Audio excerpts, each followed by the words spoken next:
రాజకీయాలలో రాజనీతి అంటే ఏమిటి? ఏ పార్టీ నాయకులు అయినా, కార్యకర్తలు అయినా, ప్రజా అభిప్రాయంతోనే ముందుకు వెళ్ళాలి. మీరు అధికారంలో ఉన్నా లేకున్నా, బూతులతో ప్రజలకు స్వాగతం పలకడంలోనే మీ స్వభావం, మీ దేశభక్తి, ప్రజలకు అర్థం అవుతుంది.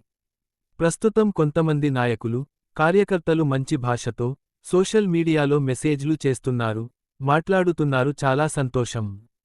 నాయకుడు అనేవాడు, ఎవరిని అయినా తిట్టాలి అని ఆలోచించటం, మొదలు అయిన రోజు నుండి, అది ఆ నాయకుడిలో అసహనం మొదలవుతుంది. ఈ అసహనంతో ఆ నాయకుడిని అభిమానించే, కొంతమంది కూడా దూరం అవుతారు. అప్పుడు నేను ఒంటరిని అయిపోయాను అని, రోజూ బాధపడటం వలన, శరీరంలో అనేక రోగాలు మొదలు అయి, అనతి కాలంలో మరణానికి చేరువ అవుతారు. ఇదే సత్యం. రాజకీయాలు అంటే మహాసముద్రం లాంటిది. నాయకులు ఈ ప్రపంచంలో మంచివారు అయినా, చెడ్డవారు అయినా, అలలు దాటి సముద్రం లోపలికి వెళ్ళగలిగితేనే గమ్యానికి చేరుతారు. ఇందులో సముద్ర కెరటం అంటే ప్రజల ప్రశ్నలు అని అర్థం చేసుకోండి.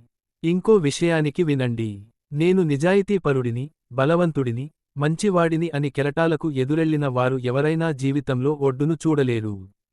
సమయస్ఫూర్తితో కెరటాలను దాటాలి. రాజకీయాలలోనికి వచ్చే వారికి 100% రాజనీతి తెలియకపోతే ఏమవుతుంది? రాజనీతి తెలిసినవారు వివేకవంతులుగా చరిత్రలో నిలుస్తారు. రాజనీతి తెలియని అవివేకవంతులు చరిత్రహీనులుగా నిలుస్తారు.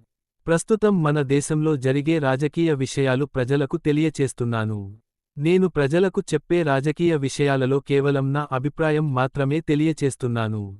ఏ పార్టీ నాయకులు అయినా, ప్రజలు చేసే విమర్శలకు ప్రతి విమర్శలు చేయటం కన్నా, ప్రజలు చేసిన విమర్శలలో నిజం లేదని నిరూపించుకున్న నాయకులు, ఈ సృష్టి ఉన్నంత వరకు, ప్రజల హృదయాలలో చిరస్థాయిగా నిలుస్తారు అనేది సత్యం.